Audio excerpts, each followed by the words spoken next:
நிறுவனர், நிர்வாக இயக்குனர், தலைவர் என்ற முறையிலும் அங்கே இயங்கி வருகின்ற agri and all trade chamber, agri and அனைத்து தொழில் வர்த்தக சங்கத்தின் தலைவர் என்ற முறையிலும் அவருடைய நண்பர்கள் எல்லாம் வந்திருக்கிறார்கள். சார்பாக எங்களுடைய கனவு, ஏன்னா நான் 55 ஆண்டுகளாக பொது அளவில் இருப்பவன், 50 ஆண்டுகளுக்கு மேலாக நிறைய கனவு, அந்த கனவுகளிலே பல நிறைவேற்றப்பட்டிருக்கின்றன.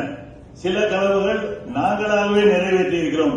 எங்கள் நிறுவனங்களின் சார்பாக சில கனவுகளை மத்திய அரசு, மாநில அரசு, மாவட்ட நிர்வாகம், மாநகராட்சி இவைகள் மூலமாக நிறைவேற்றியிருக்கிறோம்.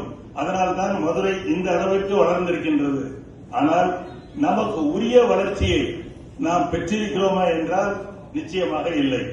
மதுரைக்கு உரிய வளர்ச்சியை நமக்கு கிடைக்கவில்லை என்பதுதான் எங்களுடைய ஆதங்கம் எல்லாம். அதற்கு முதல் முறையாக நம்முடைய முதலமைச்சர் அவர்கள் உங்க கனவை சொல்லுங்க அப்படின்னு கேட்டிருக்காரு. இது சாதாரண விஷயம் இல்ல. இதுவரைக்கும் நமக்கு இந்த வாய்ப்பு கிடைக்கல. இப்ப இந்த வாய்ப்பு கிடைக்கும் போது நாம் சொல்லக்கூடியதெல்லாம் மாவட்ட ஆட்சித்தலைவர் மூலமாக, அமைச்சர் மூலமாக முதலமைச்சருக்கு எட்டுகின்ற பொழுது நிறைய விஷயங்கள் மதுரைக்கு நடைபெறும். அதையெல்லாம் வேணும். ஏன்னா we didn't get the what we are entitled to என்று சொல்லக்கூடிய வகையில் நமக்கு வேண்டியது கிடைக்கல. இது ரொம்ப முக்கியம். மற்ற நகரங்களை எல்லாம் பாருங்கள். இதுக்கு அமைச்சர் இருந்தாலே சொல்லியிருக்காரு பார்த்தேன்.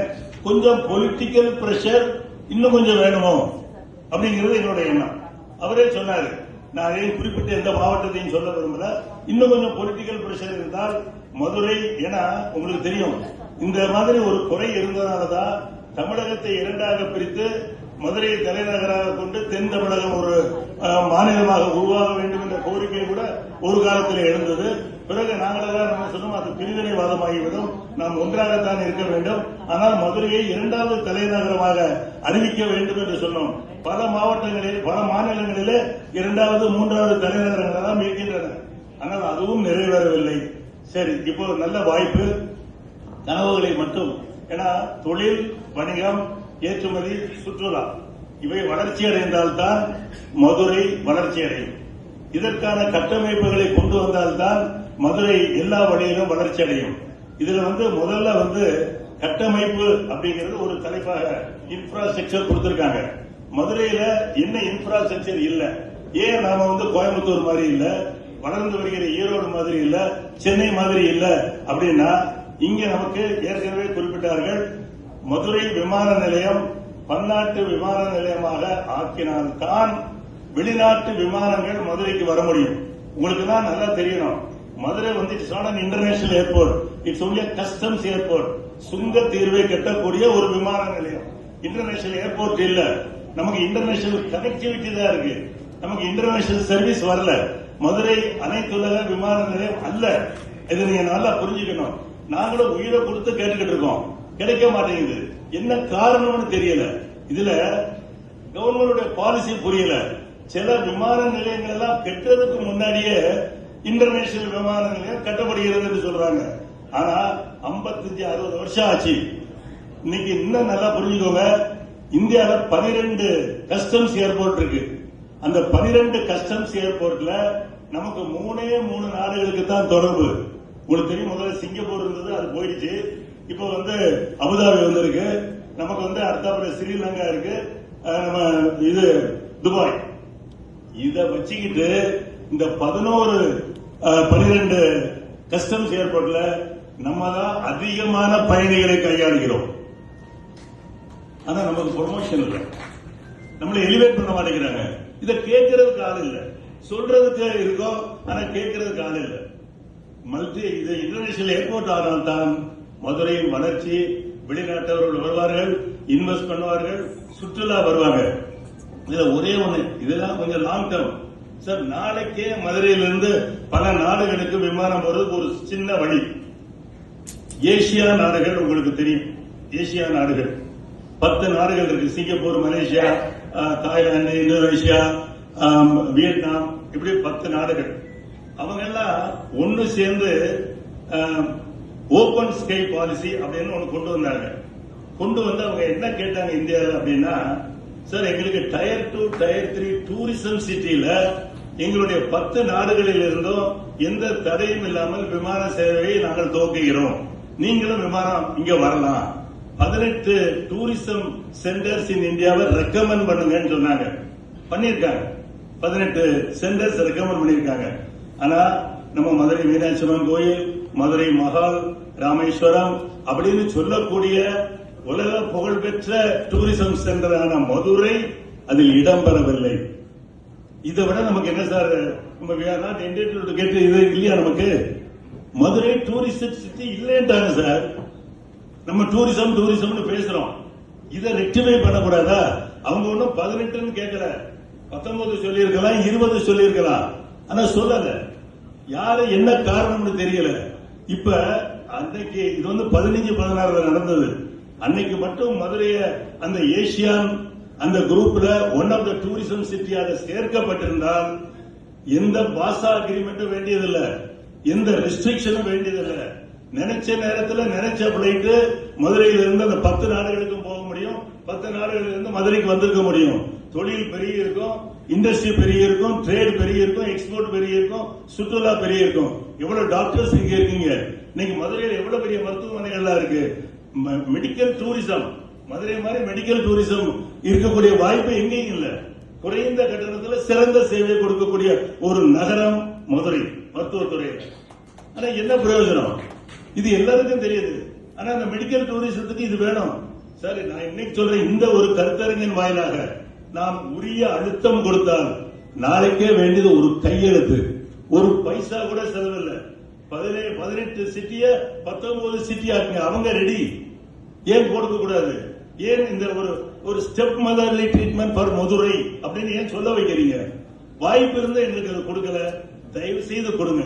அடுத்து நம்ம மாநில அரசு உடனே செய்யக்கூடியது உங்களுக்கு தெரியும். ரன்வே எக்ஸ்பென்ஷன் இருக்கு. கலெக்டர் சிறப்பா அதில் உள்ள தடைகள் எல்லாம் நீக்கிட்டாரு. சிறுவ எக்ஸ்பென்ஷன் வரப்போகுது. அருப்புக்கோட்டை ரோடு கட் ஆஃப் ஆக போகுது. அருப்புக்கோட்டை ரோட்ல பைபாஸ் கீழே வாகனங்கள், மேல ரன்வே முடியாதுட்டாங்க. நான் 700 கோடி என்னமோ சொன்னாங்க, முடியாது. ரைட். தென் தமிழகத்தில் இருக்கவங்க மதுரை விமான நிலையத்துக்கு வரணும்னா ஒரு ஷார்ட்கட் மெத்தட் ரூட் இருக்கணும். இப்ப எப்படின்னா ராஜ்பவன் வரைக்கும் வந்து அருப்புக்கோட்டை ரோட்ல போய் அந்த அமிகா ஹோட்டல் போய் அதுக்கு பிறகுதான் விமான நிலையம் போகிற மாதிரியான அமைப்பு இப்ப இருக்கு. நான் கலெக்டர் அவர்கிட்டையும் கேட்டுக்க சொல்லிடுறேன், நம்முடைய கமிஷனர்கிட்டையும் சொல்லிடுறேன். தியாகராஜர் மில்லுக்கு பக்கத்தில் இருக்கக்கூடிய பிரிட்ஜ் உங்களுக்கு தெரியும். அங்க ஸ்டார்ட் பண்ணி தான் அருப்புக்கோட்டை ரோட்ல இருக்கக்கூடிய ராஜ்பவன் வரைக்கும் அந்த ரோடு வருது. அங்க ஆரம்பிச்ச உடனேயே லெப்ட்ல ஒரு ரோடு கீழே இறங்குது. அந்த ரோடு அப்படியே western side of the airport அந்த வால் அதை ஒட்டி வந்தால் முன்னாடி இருக்கக்கூடிய நம்முடைய அம்பேத்கர் சிலைக்கு வந்துடலாம். Very shortest road. நான் கார்லயே போனேன். அதாவது அன்ஃபார்ம்டு ரோடு போய் இருக்கு. That can be converted as a road. So southern district people அவங்கள தான் நம்ம வந்து ஏர்போர்ட் நம்பி இருக்கோம். அவங்க எளிதாக ஏர்போர்ட் வருவதற்கு இது ஒரு அருமையான சாலை. நம்மளே பண்ணிடலாம். கலெக்டர் நினைச்சா நாளைக்கே பண்ணிடலாம். இது ஒரு பக்கம். கண்மாய்களை பற்றி எல்லாம் சொன்னாங்க. நாங்க எங்களுடைய அக்ரோஃபுட் சேம்பர்ல இருந்து நம்முடைய திருப்பதி ராஜன் எங்களுடைய ஒரு மெம்பர், அவர் வந்து இந்த ஸ்வச் பாரத்துக்கு மிஷினரி எல்லாம் நம்முடைய கமிஷனர் மூலமாக கொடுத்து அவரே அதை இயக்குகிறார். அவருடைய பகுதியில் அவனேபுரம் பகுதியில் அவரே அவருடைய சொந்த செலவில் இயக்குகிறார். இப்ப நாங்க என்ன மேடம் கொடுத்திருக்கோம் அப்படின்னா, கண்மாயை பற்றி பேசினார்களே, அவனேபுரம் கண்மாயை நாங்கள் தத்தெடுத்துக் கொள்ள தயார். அதை ரீசீல்டு பண்ணி அந்த தண்ணீரை சுத்தமாக்குவதற்கான செலவு முழுவதுமே எங்களுடைய அமைப்பு ஏற்றுக்கொள்ள தயார். அதற்கான அனுமதியை கொடுங்கள். நாங்கள் அதை செஞ்ச பிறகு it can be replicated in all other கண்மாய். இதுல அவனியாபுரம் கண்மாய் நாங்க எடுக்கிறோம். இது ஸ்வச் பாரத்தை பொறுத்தவரையில சார், மதுரையில ஒரு ட்ரேட் சென்டர் இல்ல. சென்னையில நந்தம்பாக்கத்துல ட்ரேட் சென்டர், கோயம்புத்தூர்ல கொடிஷியா. சார் நம்ம ஊர்ல உங்களுக்கு தெரியும், பிராட்கேஜ் வர்றதுக்கே நாளாச்சு. நாங்கெல்லாம் அந்த காலத்துல கரூர், திண்டுக்கல், மதுரை பிராட்கேஜ்னு போராட்டம் நடத்தி தான் அது வந்தது. மதுரைக்கு இந்த ஒரு ஹால் இல்ல, ட்ரேட் சென்டர் இல்லாத பல கூட்டங்கள் இங்க நடக்கல, பல தொழில் எக்ஸிபிஷன் இங்க நடக்கல. தென் தமிழகமே முன்னேற்றம் அடையல. ஒரு எக்ஸிபிஷன் ஒரு 20-25 ஏக்கர். ஏன்னா நந்தம்பாக்கம் வந்து 25 ஏக்கர், கொடிஷியா 40 ஏக்கர். அந்த அளவுக்கு பெரிய ஏக்கர். சும்மா இந்த 2-3 ஏக்கர்ல கொடுக்கறது ஹோட்டல்லே இருக்கு. கன்வென்ஷன் ஹால், அது கன்வென்ஷன் ட்ரேட் சென்டர்ல குறைஞ்சது 15 ஏக்கருக்கு மேல வேணும். இப்ப மிக அருமையான ஒரு மாஸ்டர் பிளான் கொடுத்திருக்காங்க. அமைச்சருக்கு நன்றி, கமிஷனருக்கு நன்றி, assistant director of town planning நன்றி, கமிஷனருக்கு நன்றி, எல்லாருக்கும் நன்றி. அருமையான ஒரு மாஸ்டர் பிளான். அடுத்த 20 வருஷம் மதுரை எப்படி இருக்க போகுது அப்படின்னு சொல்லி அதுல வேடிக்கை பாத்தீங்கன்னா நாங்க கேட்டோம், இண்டஸ்ட்ரி ஆரம்பிக்கிறதுக்கு இடம் அதிகமா கொடுங்க, தொழில் ஆரம்பிக்கிறதுக்கு இடம் அதிகமா கொடுங்க அப்படின்னு கேட்டோம். இப்ப தொழில் ஆரம்பிக்கிறதுக்கு, அதாவது கமர்ஷியல் கடைகள் நிறுவனங்கள் ஆரம்பிக்கிறதுக்கு 19.01 சதுர கிலோமீட்டர் தான் இருக்கு. 19.01 சதுர kilometre.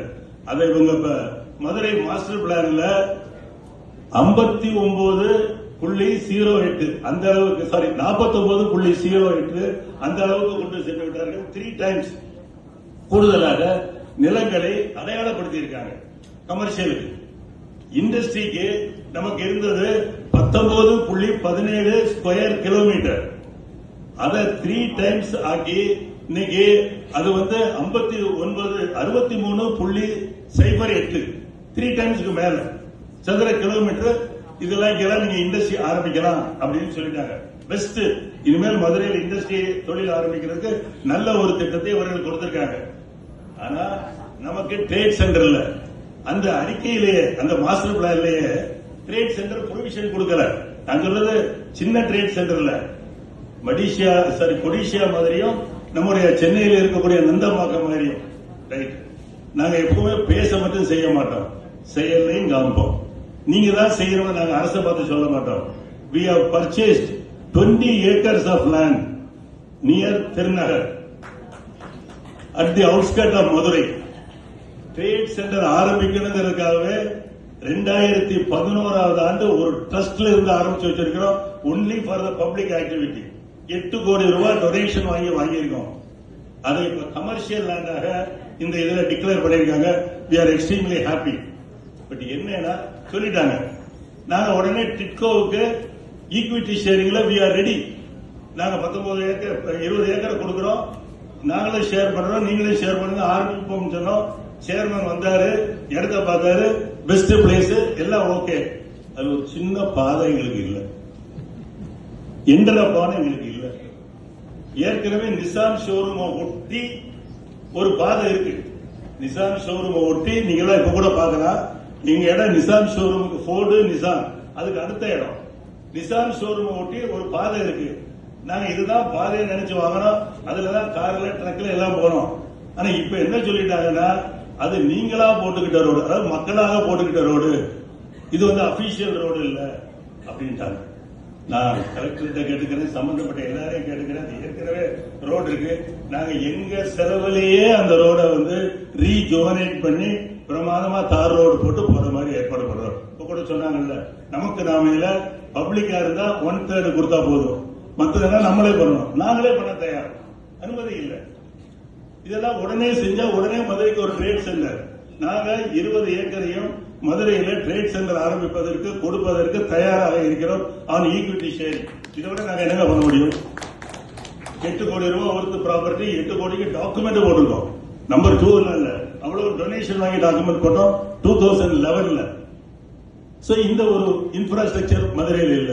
Right. NIPER, national institute of pharmaceutical education and research. இப்ப இந்த பட்ஜெட்ல, சென்ட்ரல் பட்ஜெட்ல பார்த்திருப்பீங்க, இந்தியாவை பயோபார்மா ஹப் ஆக்கணும் அப்படின்னு சொல்லியிருக்காங்க. அந்த பயோபார்மா ஹப் ஆக்குறதுக்கு இந்தியாவில் உங்களுக்கு நைப்பர் 7 நைப்பர் இருக்கு. அந்த 7 நைப்பர் உதவியோட 3 புது நைப்பர் போட போறோம்னு சொல்லியிருக்காங்க. ஏற்கனவே நைப்பர் சாங்ஷன் ஆகி, உங்களுக்கு தெரியும், ஒத்த கடையிலிருந்து அந்த ரிஜிஸ்டார் ஆபீஸ் ரோடு இருக்கு, அதுல இடம் ஒதுக்கீடு செய்யப்பட்டு அப்படியே இருக்கு. தயவு செய்து இந்த 3 புதுசு வர்றதுல ஒண்ணு, இந்த இடம் ஏற்கனவே ஒதுக்கீடு செய்யப்பட்ட இடம், இதுல வரல. அது 10-15 வருஷமா வரல, ஆனா ஒதுக்கீடு செஞ்சு இருக்கு. அதுல அந்த நைப்பர் வந்தால் மிக சிறப்பாக நல்ல வேலை வாய்ப்பு, நல்ல எஜுகேஷன் அண்ட் ரிசர்ச். மதுரையும் இந்த ஹப் வருது பாருங்க, அதாவது பயோபார்மா ஹப். உங்களுக்கு தெரியும், டாக்டர்ஸ் எல்லாம் இருக்கீங்க, நான் கண்டேஜியஸ் டிசீஸ், டயபெட்டிஸோ கேன்சரோ ஆட்டோ இம்யூனேஷன், இதெல்லாம் டிசார்டர், இதுக்கெல்லாம் மெடிசன் வேணும். அந்த மெடிசனை கண்டுபிடிக்கக்கூடிய ஒரு நாளாக ஒரு ஹப் நாடாக உலகத்திலேயே இந்தியாவை உருவாக்குற திட்டத்தில் மதுரை சேரக்கூடிய ஒரு அருமையான வாய்ப்பு இருக்கு. தயவு செய்து அதை கொண்டு வந்தால் அதுதான் எங்களுக்கு கனவாக இருக்கும். மதுரையினுடைய மேம்பாடு நிச்சயமாக அதனை அடையும் என்பதில் எந்த விதமான சந்தேகமும் இல்லை. இதெல்லாம் போக மதுரையை சுத்தப்படுத்துறதை பத்தி ஐயாவே சொல்லிட்டாங்க. வைகையில பெரனியல் ரிவரா அது என்னைக்குமே நடக்கணும் அப்படிங்கிறதுக்கும் ஐயா சொல்லிட்டாங்க. ஏன்னா மதுரை வைகை பேஸ்டு தான், அதனால அதை பத்தியும் அவர்கள் சிறப்பாக சொல்லி இருக்கிறார்கள். இப்படி அதாவது சில வேலைகள்லாம் உடனே நடக்கக்கூடிய வேலைகள். இதுல கண்மாயை பத்தி எல்லாம் பேசும்போது சொன்னாங்க, இந்த நிலையூர் கண்மாயை அமைச்சரை ஞாபகப்படுத்தினார். பிக்கெஸ்ட் கண்மா. பட் என்ன பிரச்சனை தெரியுமா, அதுக்கு கரையே இல்லை. அப்ப என்ன ஆகும், கொஞ்சம் தண்ணி வந்த உடனே அந்த பக்கம் இருக்கிற பட்டா நிலம், வீடு எல்லாத்துலயும் தண்ணி, பாம்பு. அவங்களே எவ்வளவு சொல்லி பார்த்தாங்க. அந்த கரை நிலையூர் கண்மாயுடைய கரை உயர்த்தப்பட்டு அதுல இப்ப சொன்னாங்கல்ல, நம்ம வண்டியூர் கண்மாயில போடுற மாதிரி சாலை போட்டா அந்த பக்கம் இருக்கக்கூடிய தோப்பூர், குத்தியார் கொண்டு, திருநகர் ஒரு 10 ஊர் இருக்கு, அவங்களுக்கு ஒரு சாலை கிடைக்கும் எக்ஸ்ட்ராவா. சோ அந்த கரையை உயர்த்தி சாலை போட்டால் நிலையூர் கண்மாயில ஒட்டி இருக்கக்கூடிய இடம் தான் இண்டஸ்ட்ரியல் ஏரியாவாக ஒதுக்கப்பட்டிருக்கிறது.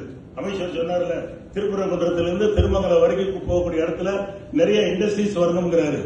அந்த இடத்துலதான் எங்க நாங்க ஆஃபர் பண்ற அந்த ட்ரேட் சென்டர் இடமும் இருக்கு. நிலையூர் கண்மாயை நாங்க செப்பனிடணும் அப்படின்னு நாங்க சொல்றதும் அங்கதான். நிறைவாக இன்னொரு கோரிக்கை தமிழக அரசு. அதாவது மதுரையினுடைய பாரம்பரியம் உங்களுக்கு தெரியும், பாண்டிய நாட்டுடைய தலைநகரம், எல்லாம் பேப்பர்ல தான் இருக்கு. மதுரைக்கு வர்றவங்க இதை உணர்வதில்லை, இதை ஃபீல் பண்றதுக்கு ஒண்ணுமே இல்லை. சோ ஹெரிட்டேஜ் தீம் பார்க் அப்படின்னு ஒண்ணு இருக்கு. பாரம்பரிய கருத்துரு அப்படின்னு சொல்லுவாங்க தீமுக்கு பார்க். இது நம்முடைய பாரம்பரியத்தை பற்றி சொல்லும், அந்த காலத்துல வரலாற்றை பற்றி சொல்லும், நம்முடைய கலாச்சாரத்தை பற்றி சொல்லும், அந்த காலத்தில் இந்த உணவு முறைகளை பற்றி சொல்லும். இது நீங்க பார்க்கணும்னா குஜராத்ல காந்தி நகருக்கு போங்க, அருமையாக அவர்கள் அந்த தீம் பார்க் வைத்திருக்கிறார்கள். குஜராத்தை பத்தி பூராமே நீங்க தெரிஞ்சுக்கலாம். அகமதாபாத் டு இது காந்தி நகர்ல அந்த பார்க் இருக்கு. இப்ப இந்த சிறைச்சாலை மாறும்போது பல ஆலோசனைகள் சொல்லியிருக்காங்க. 35 ஏக்கர் இருக்கு. ஏன் அந்த தீம் பார்க்க அங்க கொண்டு வரக்கூடாது? மதுரைக்கு கண்டிப்பாக இந்த ஹெரிட்டேஜ் தீம் பார்க் ஒரு டூரிசம் அட்ராக்ஷனாக இருக்கும். அதனால தயவு செய்து அந்த தீம் பார்க் மதுரைக்கு ஒரு ஜெயில் ஏரியால கொடுப்பீங்களா, எங்க கொடுப்பீங்களா? மதுரை மாவட்டத்தில் மாவட்ட ஆட்சித்தலைவர்கள் one of the important tourism infrastructure which will attract people throughout the world. இந்த பாண்டிய நாட்டு கலாச்சாரத்தை பற்றி அந்த காலத்திலிருந்து இந்த காலம் வரைக்கும் இருக்கிறது பூராமே அங்க லைட் அண்ட் ஷோ இருக்கும், டான்ஸ்ல இருக்கும். அந்த காலத்து ஃபுட் சர்வ் பண்ணுவாங்க. நீங்க அந்த இதுக்கு போயிட்டு தெரியும். It's great experience. அந்த ஒரு எக்ஸ்பீரியன்ஸை மதுரைக்கு வரக்கூடியவர்களுக்கு கொடுத்தால் அது மிக நன்றாக இருக்கும். இப்பவே நான் கனவுல அதெல்லாம் பாக்குறேன். நிறைய கனவு நான் கண்டிருக்கேன் 50 வருஷமா. நான் சொன்ன மாதிரி நிறைய நாங்க நிறைவேற்றி இருக்கோம். நிறைய அரசுல சொல்லி நிறைவேற்றி இருக்கோம். எனக்கு இதை வச்சே ஒரு பட்டம் கூட கொடுத்தாங்க, ட்ரீமர் அண்ட் டூயர் அப்படின்னு ஹிந்து பத்திரிகையில கொடுத்தாங்க. அண்ட் மதுரை மாஸ்டர் மைண்ட் கொடுத்தாங்க. இதெல்லாம் நான் விளம்பரத்துக்காக சொல்லல, நம்ம கனவு கண்டால் தான் நிறைவேற்ற முடியுங்கிறத டாக்டர் அப்துல் கலாம் எல்லாத்துக்கும் நல்லா தெரியும். மிக அருமையான திட்டம். நான் எவ்வளவோ திட்டங்கள் நம்முடைய முதலமைச்சர் சிறப்பான திட்டங்கள் போட்டிருக்காங்க. அது எனக்கு என்னன்னா அது பெர்குலேட் ஆகி போறது இல்லை, மக்கள் வரைக்கும் சொல்ல வேண்டியிருக்கு. இன்னைக்கு மாதிரி அழகு தமிழ்ல ஒரு கன்னடத்துக்காரரு இங்க பேசுறாரு நம்முடைய கவர்மெண்ட் ஸ்கீம், அப்பதான் வரவேற்கே புரியுது. சோ இந்த நீங்க கனவை சொல்லுங்க. யாருங்க கேட்டிருக்கா இது வரைக்கும்? நாங்க கரடியா கத்துவோம், எங்க மீட்டிங்ல பேப்பர்ல எழுதி அனுப்புவோம். இப்ப சொல்லுங்கன்னு அரசு கேட்கிறாங்க. சார் சொன்னார்ல, அங்கிருந்து பெர்குலேட் ஆகல, கீழ இருந்து மேல போகணுங்கிறாங்க. நம்முடைய கனவை சொல்லுங்க. நிறைய கனவு நான் சொல்ல ஆரம்பிச்சேன் அப்படின்னு சொன்னீங்கன்னா அது போயிட்டே இருக்கும். இன்னொன்னு, இந்த பஸ்போர்ட் பஸ் பத்தி எல்லாம் சொல்லிட்டாங்க. திருச்சி மாதிரியாவது மதுரையில வேண்டாமான்னு ஏதோ சமயநல்லூர் பக்கத்துல ஒரு பஸ்போர்ட் வரதா சொல்றாங்க. ஆனா ஒரிஜினல் பஸ்போர்ட் ஐடென்டிஃபை பண்ணிருக்கோம். feasibility we also, but it must be a bus port. Multi modal சும்மா பெரிய பஸ் ஸ்டாண்ட் வேண்டாம். இல்ல மல்டி மோடல் டிரான்ஸ்போர்ட்டேஷன் மைண்ட்ல வச்சிட்டு feasibility பார்த்தோம். அப்படி வந்துட்டா இப்ப திருச்சி இப்ப எப்படி இருக்குன்னா திருச்சி நம்மளுமே கம்பேர் பண்ண வேண்டியது இருக்கு. நான் என்ன சொல்றேன், திருச்சி இன்னும் நம்மளோட சுத்தமான நகரம் ஆயிடுச்சு. அது டெவலப் ஆகிட்டு போகுது. நம்ம இப்ப கூட நம்ம கனவை அரசுகிட்ட சொல்லல அப்படின்னா நம்மளை விட்டுட்டு எல்லாரும் ரேஸ்ல ஓடிக்கிட்டே இருப்பாங்க. நம்ம அப்படியே நின்றுவோம். தயவுசெய்து இதையெல்லாம் நீங்கள் செய்ய வேண்டும். இதுக்கு நாங்கள் எங்களுக்கு என்ன அளவுக்கு உதவி செய்ய முடியுமோ செய்வோம். அந்த மெட்ரோ ரயில் இதெல்லாம் நம்ம டச் பண்ண விரும்பல. அதெல்லாம் நாம் இது மத்திய அரசு செய்ய வேண்டியிருக்கு. மத்திய அரசு வலியுறுத்தி உடனே பெறக்கூடியது, நம்முடைய அரசு செய்யக்கூடியது ஆகிய சிலவற்றை தான் நான் இங்கே குறிப்பிட்டிருக்கிறேன். இதையெல்லாம் செய்தால் எங்களுடைய கனவுங்கிறது, நான் என்னுடைய கனவுன்னு சொல்ல மாட்டேன், எங்க அமைப்புடைய கனவுன்னு சொல்லலாம். இது மதுரை மக்களுடைய கனவு, மதுரை மாவட்டத்தினுடைய கனவு, தென் தமிழகத்தினுடைய கனவு என்று கூறி இதையெல்லாம் மாவட்ட ஆட்சித்தலைவர் உரிய முறையில் முதலமைச்சருக்கு எடுத்துச் சென்று நிறைவேற்றி தர வேண்டும் என்று கேட்டுக்கொண்டு, இந்த கூட்டத்திலே மதுரைக்கு சில பணிகளை செய்தேன் என்ற ஒரு காரணத்திற்காக என்னை கௌரவித்ததற்காக நம்முடைய ஆட்சித்தலைவர் அவர்களுக்கும் அமைச்சருக்கும் நன்றி கூறி, வாய்ப்புக்கும் நன்றி கூறி விடைபெறுகிறேன். நன்றி வணக்கம். நன்றி. இந்த நிகழ்வானது எண்ணூர் இருக்கிறது 2030 தொலைநோக்கு வியூகம் மற்றும்